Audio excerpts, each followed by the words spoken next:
여러분이 잠든 2025년 10월 10일 토요일 새벽. 비트코인이 왜 갑자기 여러분의 계좌를 0원으로 만들었을까요? 그날 밤부터 11일 새벽 사이에 암호화폐 시장 전체에서 약 190억 달러, 하나로 26조 원 규모의 포지션이 강제 청산됐습니다. 26조 원이라니. 그거 상상도 못하겠네요. 그게 FTX 사태보다 훨씬 컸다고요? 네. 2022년 FTX 사태의 19배에 달하는 사상 최대 규모였습니다. 비트코인 가격은 12만 달러에서 10만 달러로 10% 정도 하락했지만 그게 주요 원인은 아니었습니다. 가격 하락이 원인이 아니라고요? 그럼 뭐가 문제였던 거죠? 많은 분들이 비트코인 가격 자체 하락으로 오해하시는데 실제로는 바이낸스 내부에서 우스데라는 스테이블 코인의 가격이 갑자기 0.65달러로 폭락한 게 진짜 문제였습니다. 우스데가 뭐예요? 스테이블 코인이라면 1달러 고정되는 거 아니었나요? 스테이블 코인은 보통 1달러 가치로 안정되게 설계된 코인인데 이게 뭐냐면요. 담보 자산으로 쓰이는 경우가 많아서 거래소에서 중요한 역할을 합니다.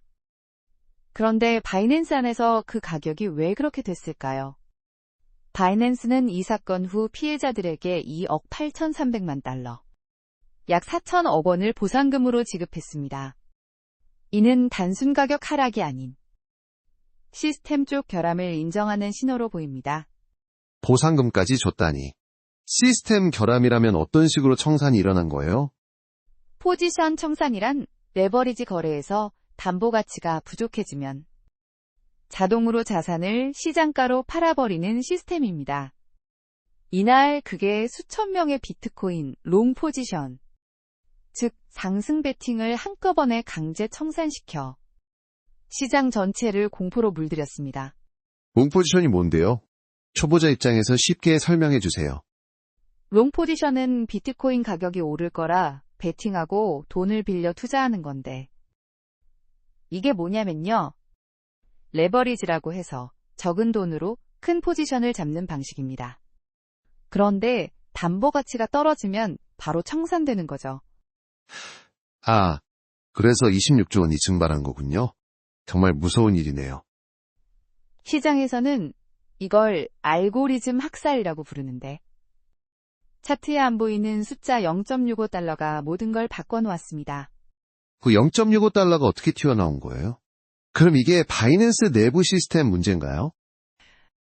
그 부분이 핵심인데 다음으로 넘어가서 자세히 파헤쳐보죠. 진짜 살인마인 시스템을 분석해 보겠습니다. 트럼프 관세 뉴스가 비트코인을 떨어뜨린 게 맞나요? 아니면 바이낸스의 통합 계정 시스템이 진짜 문제였을까요? 시장에서는 트럼프 관세 뉴스가 하락 트리거로 보이지만 실제로는 바이낸스의 통합 계정 시스템이 핵심 역할을 했습니다. 이게 뭐냐면요. 여러 자산을 하나의 담보로 묶어 쓰는 편리한 기능인데 여기서 문제가 터졌습니다. 통합 계정이요. 그게 어떻게 포지션 청산과 연결되는 건가요? 바이낸스는 우스대 가격을 정할 때 외부 시장 가격이 아닌 자사 내부 주문장 데이터를 오라클로 썼습니다. 주문장이란 매수매도 호가가 쌓인 창인데 바이낸스처럼 거래량이 많아도 특정 자산은 얇게 유지되곤 합니다. 그런데 사건 당일 누군가 바이낸스에서만 9천만 달러 규모의 우스대를 대량 매도했습니다. 내부 주문장이 텅 비면서 가격이 순식간에 0.65달러로 폭락한 거죠. 외부에서는 우스대가 1달러 근처였는데 내부만 그렇게 된 거예요? 그럼 시스템이 왜 그걸 기준으로 삼았을까요? 맞습니다. 시스템은 이 내부 가격을 진짜 가치로 보고 담보 가치가 소실됐다고 판단했습니다. 그래서 비트코인 롱 포지션 수천 개를 시장가로 강제 청산시켰고 그게 시장 전체 유동성을 말라죽였습니다. 오라클이 내부 데이터만 쓰는 게 문제였군요. 오라클이란 정확히 뭐예요? 오라클은 스마트 컨트랙트가 가격 정보를 가져오는 데이터 소스인데 바이낸스처럼 내부만 쓰면 섬나라 가격처럼 전 세계 시장과 괴리가 날 수 있습니다. 통합 계정의 함정은 여기서 생겼죠. 우스대 가치 하락이 비트코인 담보 부족으로 이어지면서 강제 청산이 추가 가격 하락을 부르고 악순환이 반복된 겁니다. 와, 하나의 작은 매도로 이런 연쇄 반응이 일어나다니. 정말 알고리즘이 만든 함정 같네요. 시장 분석가들은 이걸 시스템의 오만함으로 봅니다. 외부 뉴스가 불꽃이라면 바이낸스 내부가 진짜 화약고였던 셈이죠. 이해할 것 됐어요. 그런데 이 시스템 오류가 왜 하필 주말에 터졌을까요? 좋은 질문입니다. 주말의 죽음의 유동성 데드존을 다음으로 살펴보죠. 그 공백이 얼마나 치명적이었는지 분석해 보겠습니다. 이 사건은 2025년 10월 10일 금요일 밤 미국 동부 시간으로 미국 증시와 CME 시카고 상품거래소가 문을 닫은 직후에 시작됐습니다. CME가 뭔가요? 그게 왜 중요한가요? CME는 세계 최대 파생 상품 거래소인데 비트코인 선물 거래가 활발한 곳입니다. 평일에 CME가 열려 있었다면 기관 투자자들의 중개봇들이 가격 차이를 바로 메워줬을 겁니다. 하지만 주말이라 그들이 사라졌어요. 바이낸스 호가창이 텅 비어있던 상태였죠. 호가창이 텅 비었다면 작은 매도만으로도 가격이 크게 출렁했을 것 같아요. 정확합니다. 9천만 달러 규모의 우스대 매도만으로도 내부 가격이 0.65달러까지 무너진 거예요. 이게 뭐냐면요. 호가창은 매수와 매도 주문이 쌓인 창고 같은 건데 주말엔 그 창고가 비어 작은 충격에도 출렁입니다. 주말 거래량이 적은 게 아니라 기관들이 빠져서 그런 거군요. 유동성 데드존이 뭐예요? 유동성 데드존은 거래 참가자가 최소화된 시간대를 말하는데 주말엔 소매 투자자들만 남아서 가격 안정화 메커니즘이 작동하지 않습니다. 시장에서는 이걸 죽음의 공백으로 봅니다. 바이낸스 1위 거래소의 호가창이 텅 빈 채 고장난 알고리즘이 청산 물량으로 시장을 피바다로 만들었죠. 평일이었다면 이런 대형 사고가 안 터졌을 가능성이 크네요. 거래소 쪽에서는 주말 책임이 없다는 식인가요? 시장에서는 주말에 아무도 책임지지 않는 거래소의 민낯이 드러났다고 분석합니다.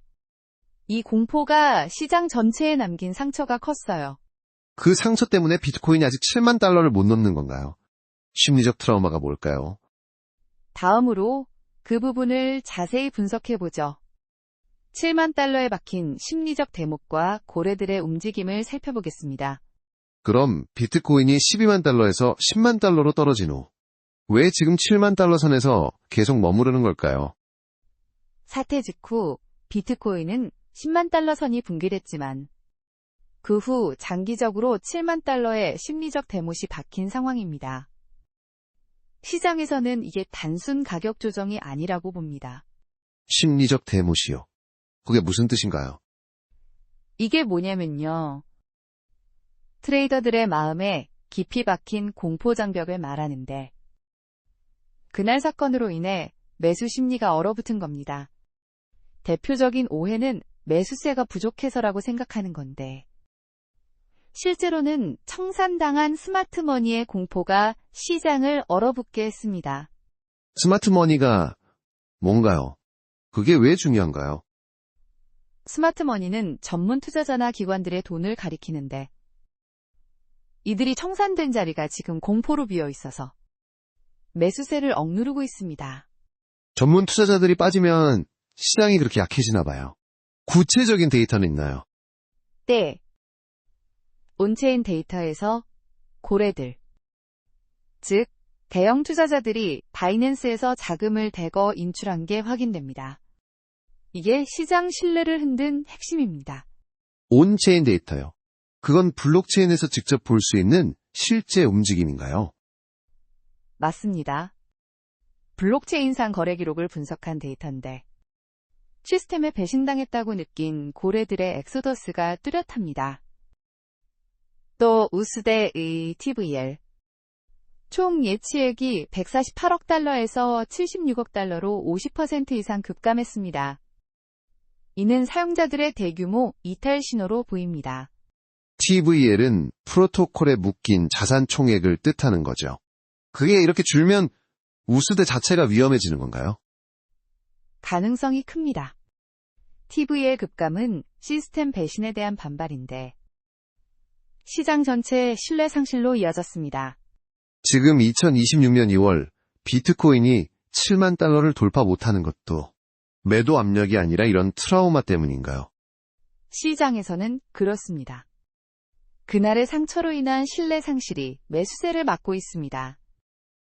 초보자분들은 온체인 데이터를 통해 이런 움직임을 확인해 보시는 게 좋습니다. 정말 무서운 여파네요. 이 상처를 어떻게 치료할 수 있을까요?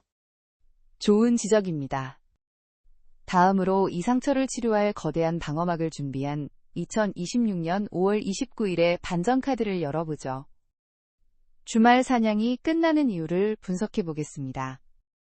주말 공포가 다시 올까요? 아니면 시장이 방어막을 쳤을까요? 2026년 현재 시장은 이 상처를 치료할 큰 변화를 준비했습니다. 바로 5월 29일부터 CME가 비트코인 선물 거래를 주말과 공휴일 없이 24시간 연중 무휴로 운영한다는 겁니다. CME가 24시간 거래를 시작한다고요? 그게 왜 주말 사냥을 끝내는 방어막인가요? CME는 세계 최대 파생상품 거래소인데 이게 뭐냐면요. 월스트리트 기관 투자자들이 주로 쓰는 곳으로 평소엔 주중만 열었지만 이제 밤낮 없이 거래가 가능해집니다. 많은 분들이 거래소 쪽이 시스템을 고쳤다고 오해하시는데 진짜 해결사는 제도권인 CME의 이 변화로 보입니다. 선물 거래가 뭐예요? 그게 주말 가격 왜곡을 어떻게 막나요? 선물은 미래 가격에 베팅하는 상품인데 CME가 24시간 열리면 주말에도 기관들의 중개봇들이 상시 감시합니다. 바이낸스 내부 가격이 튀어도 전체 시장 중심을 바로 잡아줍니다. 이전엔 주말 대두전에서 거래소 오라클 오류가 전 세계 자산을 증발시켰잖아요. 이제 그게 안 된다는 건가요? 네.